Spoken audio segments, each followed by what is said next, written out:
Are Christians in the West facing increased hostility?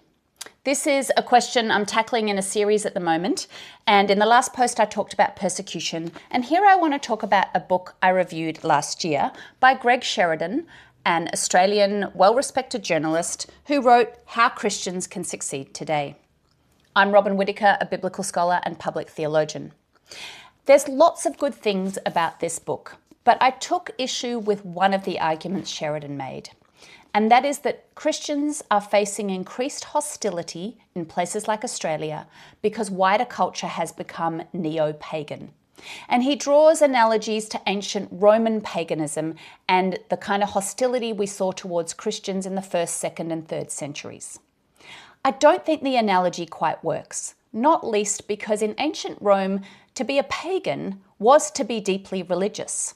Romans worshipped the pantheon of gods. They would have offered sacrifices to statues in temples and participated in cultic rituals.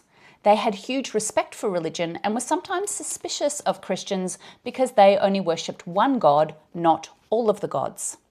It doesn't quite work, but I think Sheridan is touching on this sense that wider culture no longer kind of gets religion or institutional religion.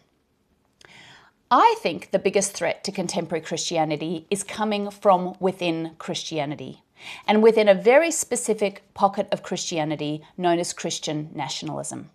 The best example of Christian nationalism at the moment is what we're seeing going on in America, where Christian language and imagery and even biblical texts themselves are being used to justify authoritarian government and military power and violence to oppress certain groups of people in the community.